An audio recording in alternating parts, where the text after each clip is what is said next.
Welcome to the HealthiHer podcast. Your host, Dr. Amy Brenner, is a board-certified OBGYN with additional certifications in functional and integrative medicine. This podcast is meant to help women find reliable, relevant information to help them feel better, look better, and live better.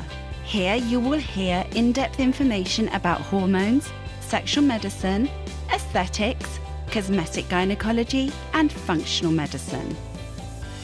Hey everyone, welcome back to another episode of HealthiHer. And I think everybody can probably relate to the topic that, or I should say most everybody can relate to the topic that we're going to talk about.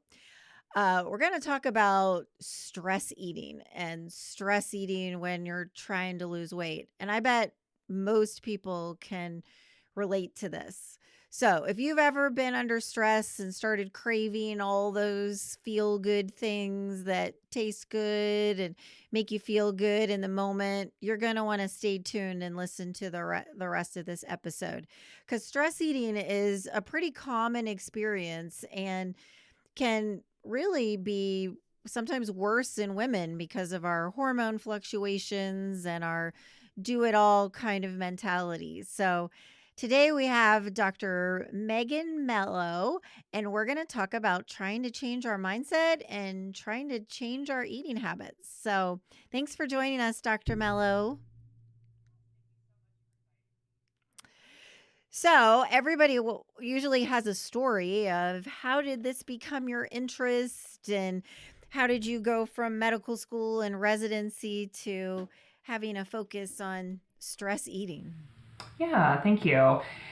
So I think that stress eating has been a way of life for me and my family. So it's kind of how I grew up, and something that I always wanted to be able to help people with, as I've kind of battled it off and on. And I went into my training in family medicine, and I sought people out who were really struggling with weight and weight-related conditions and wanted to really be an effective, person in their journey to help losing weight and getting, again, those weight-related chronic conditions under control, like diabetes and, arthritis pain and things of that nature.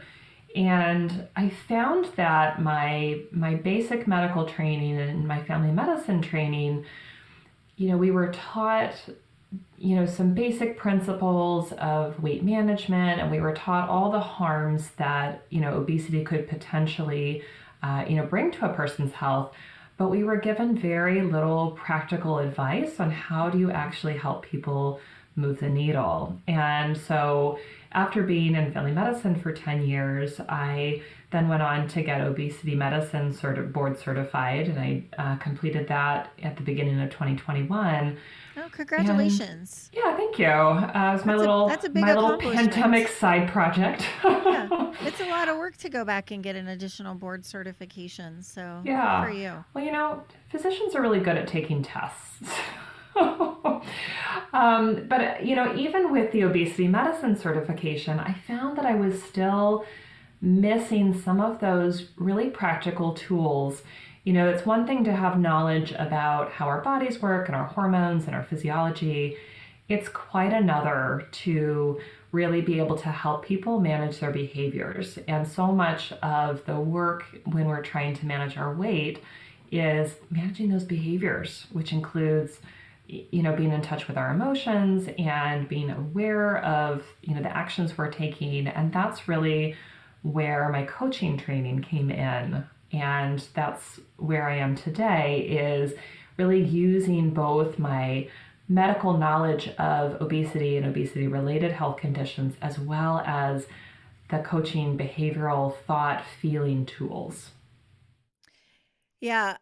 I'd love to touch on one of the things you mentioned is, I'm sure OBGYN residency is very similar, is I don't really remember any much training in maybe one lecture about nutrition in medical school.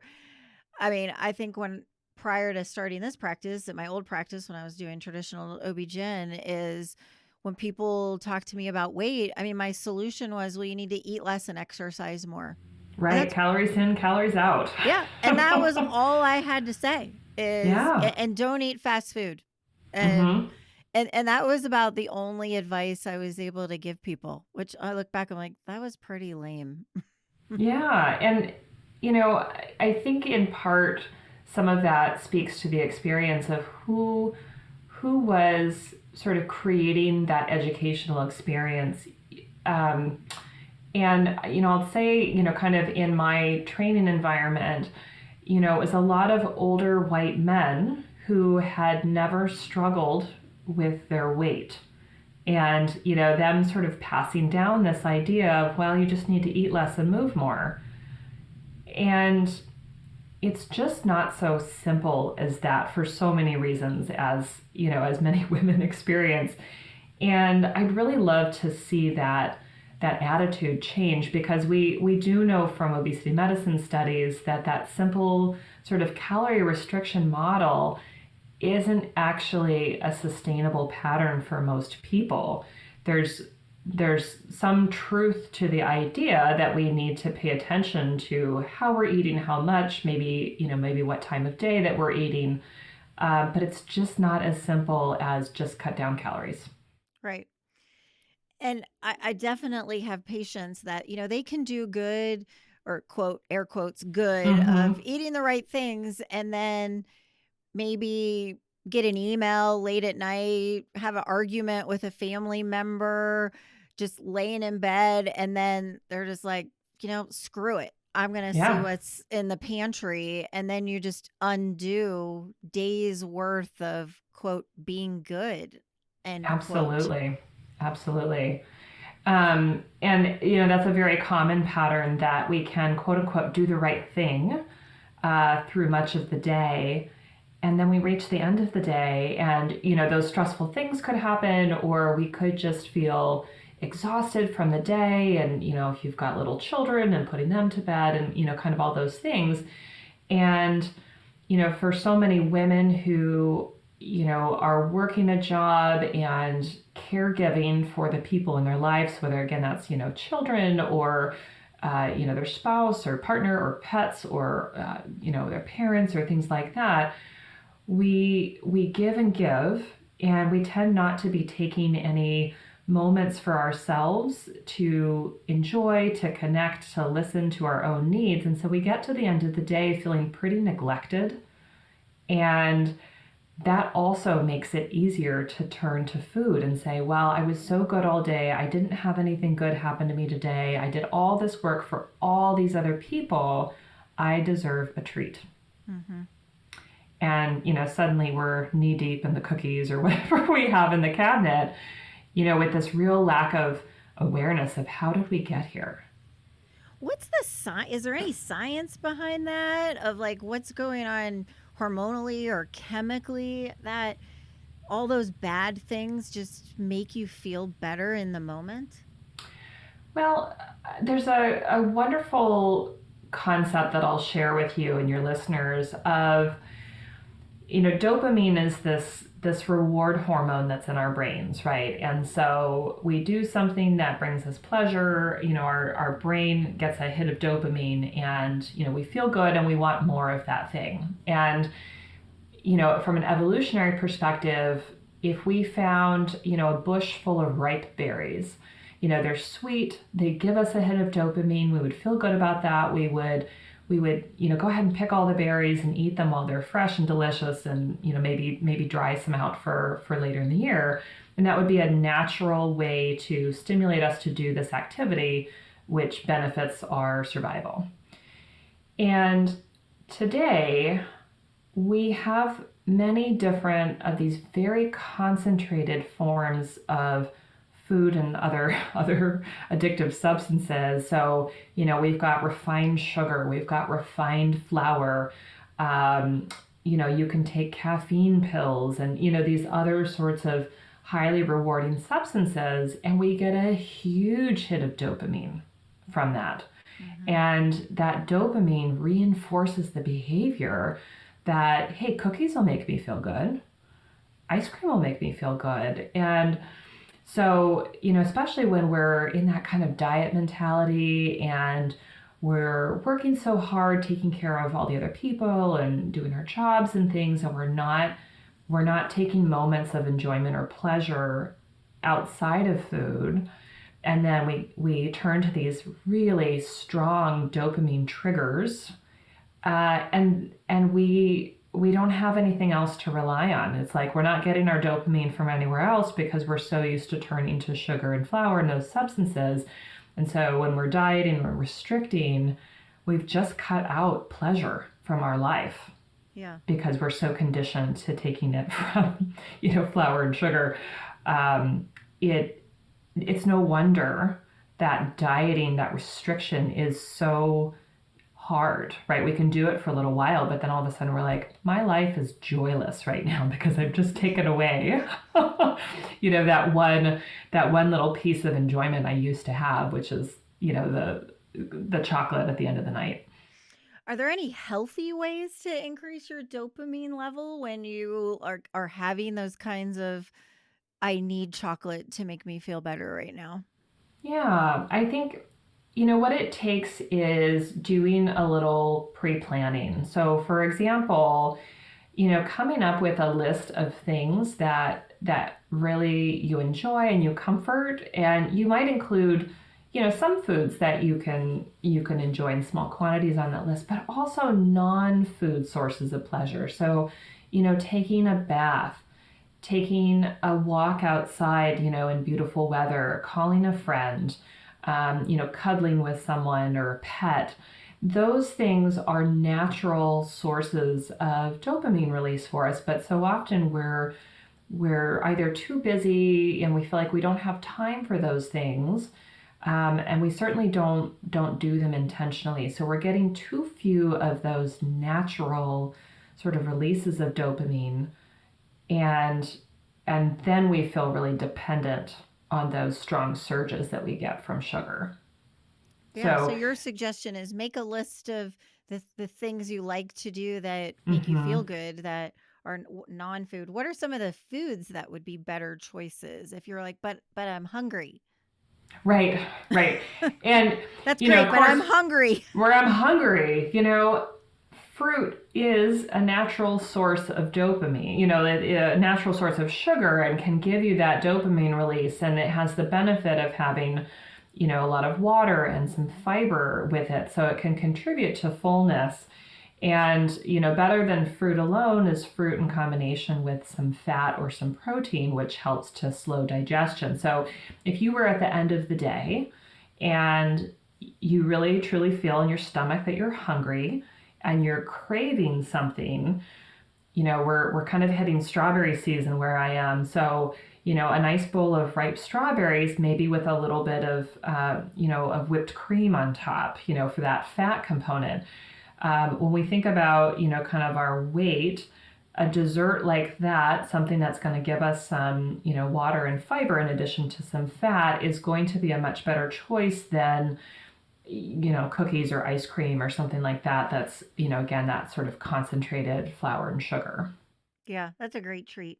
There's this olive oil, this called the spicy olive. It's a really cute little olive oil and vinegar place, and they have this chocolate flavored vinegar, which sounds disgusting, or I think it's espresso flavored vinegar. And it sounds disgusting, but putting it over some berries is like, it's a really good little after dinner treat of, okay, I really want the dessert that my kids are having, but I'm going to have this berry with this espresso vinegar. And it's just enough. You're like, okay, I'm going to try this first. And then if I want then I'll maybe have a bite of last night my husband made Italian and got tiramisu. I'm like, I'm going to have the berries with the espresso, and then I'll see if I want a bite of the tiramisu. Yeah. And I think, making allowances that, there are some times when there's going to be something truly special, that you really enjoy, that you really look forward to, but it's not in your house or not in your world every day. Making a plan in advance to have that thing. So if you knew the tiramisu was coming and that's like your favorite dessert, have it and enjoy it that one day, but don't stretch it out and don't make it an everyday thing, and don't take all of your joy and pleasure only from food. Yeah. Yeah. When does it become, because obviously in medicine we like to assign diagnoses to Mm-hmm. things, is when does it become like, okay, I stress eat and I get stressed and I just want to eat bad versus something like binge eating disorder where you just really go crazy and possibly need medications for that? Yeah, I don't have the criteria right in front of me, but a component of binge eating disorder is eating to the point of some kind of harm, and so sometimes that involves purging, throwing up your food. Sometimes it involves exercise purging, where you kind of eat yourself sick, and then in response to that, you're going to do aggressive exercise to sort of burn off those calories. I don't think there is a strict sort of medical cutoff of when does this become, truly a disease uh, versus kind of a bad habit and a pattern that we've sustained. So it may take consulting with a medical professional to be able to determine that in a particular person. And I think it's also the lived experience of many people that we can have disordered eating without a diagnosable eating disorder as kind of defined by the rigid criteria, which are also imperfect. Yeah. Yeah. What do you say to somebody when they're like, okay, I'm in the just forget it, I want to eat? What do you say to somebody of what they should be saying to themselves in that moment before they kind of throw it all out the window? Yeah. I really like to highlight for people kind of the experience of urge as an emotion.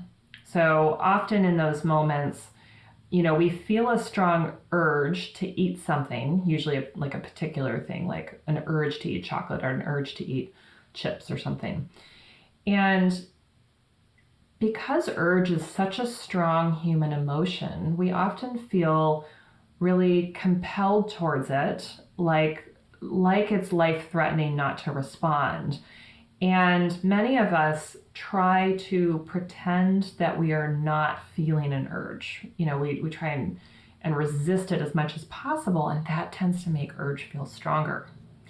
And that's very different from feeling an urge, being aware of it, and noticing, like, what do you actually feel in your body? Do you feel stomach hunger?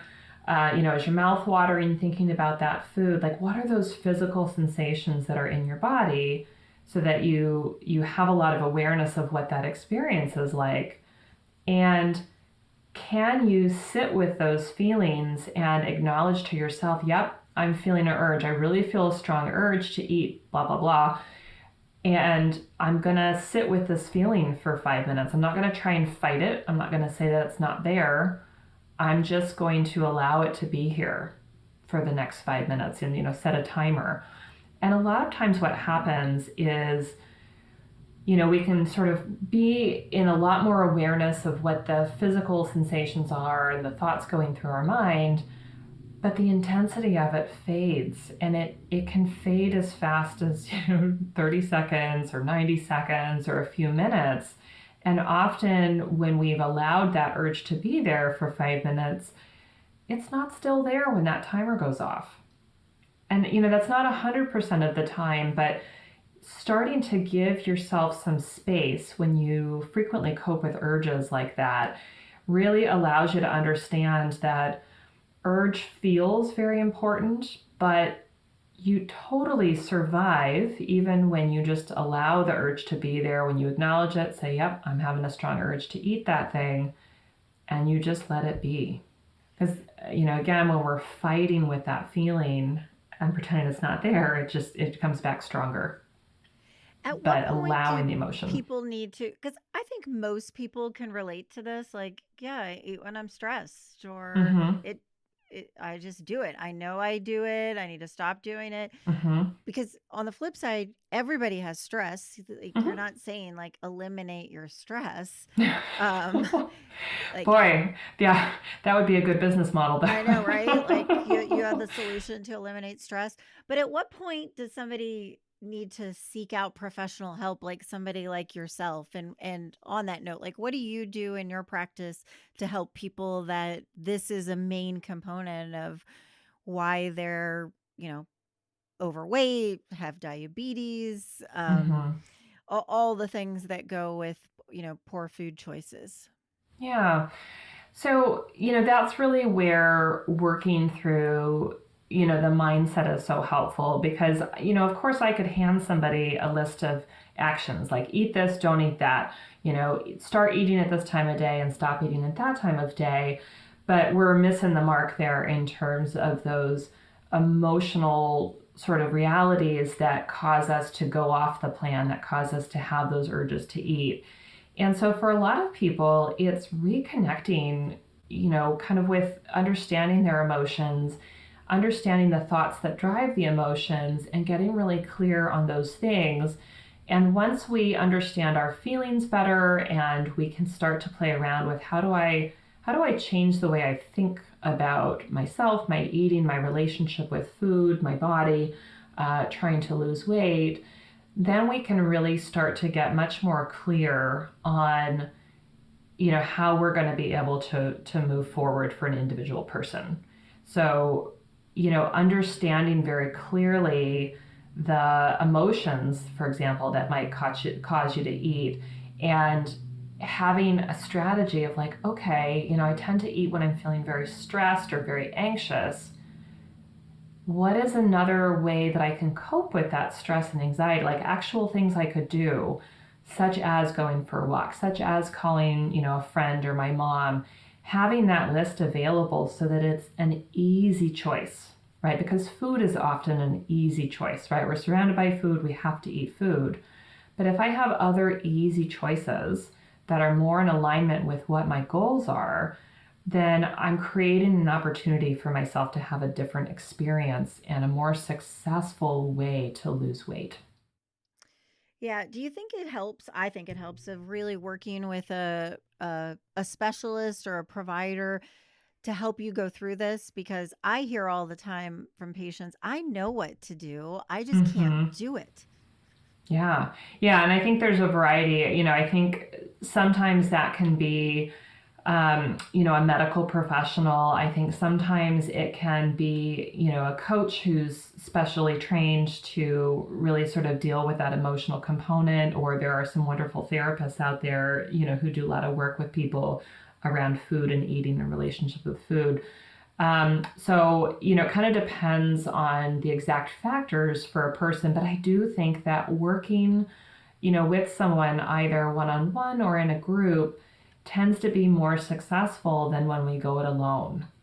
And, certainly there are a lot of apps right now, and some of them have communities and things that are helpful, but there's something very powerful of having somebody or some buddies else to work on that accountability piece, and then to start to gain skills of self accountability and letting go of the kind of perfectionist thinking that we tend to get into when we're in that place of, well, Monday morning, I'm going to get started. I'm going to do all the things just perfectly, and I'm going to exercise for an hour every day. And by Tuesday afternoon, if we've made it that far, we're off. We're just know. like, I'm done. I failed. I'll I wait know. until next week I know, or right? next Like, month.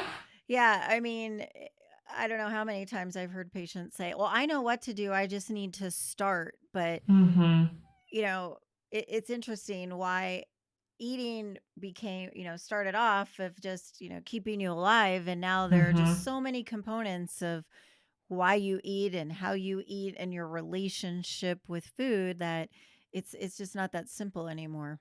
It's not. And, the availability of food, the marketing, diet culture, and, there's so much that feeds into what makes it more difficult. Even when I was growing up, there wasn't a Starbucks at every single store that you went to. People weren't eating and drinking all day.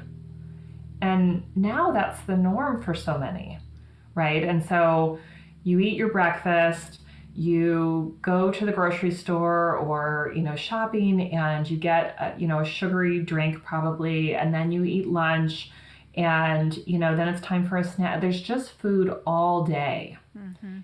And so when we're trying to lose weight and we're getting cues that, socially we should be eating all day, it feels really difficult to start saying, okay, well, I'm not going to eat, right? We feel very alone in that often. And so, that's really where, kind of mindset and really, really focusing on thoughts and feelings makes a huge difference, so that you can anticipate those challenges and you can run them through and decide how you're going to respond in advance. And then it's not a constant decision all through your day. Do I eat that? Do I not eat that? Oh, that looks good. Maybe I should have that. No, I shouldn't. I'm on a diet. No, I'll be good. And then by the end of the day, we've got that decision fatigue and we're just like, screw it. Yeah. No wonder why you're tired, having these conversations with yourself like all day long. Like, and I think everybody does that. Like, no, I shouldn't do it. Maybe just one, maybe just a little bit. So where can people find you, Dr. Melo?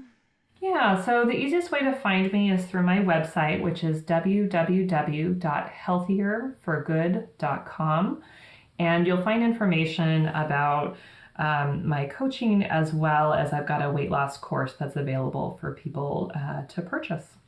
Well, thanks so much. I think this was super helpful. I love the idea of the pre-planning of writing down, these are the things I'm going to do. These are the food choices I'm going to do. I just think that alone was just golden.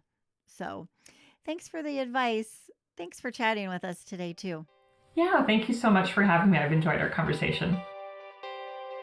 Thank you for listening to this episode of HealthiHer. You can find us on Instagram, Facebook, and the web. Go to www.dramybrenner.com to learn more.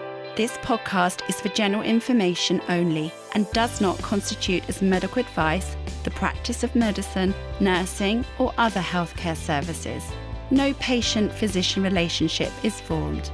The information in the podcast and any references, material, or links are at the sole discretion of the listener and not meant to be a substitute for professional medical advice, diagnosis, or treatment. Listeners should not delay or disregard obtaining medical advice for any medical issues or diagnoses that they may have, and should seek medical advice from their healthcare provider for any such conditions.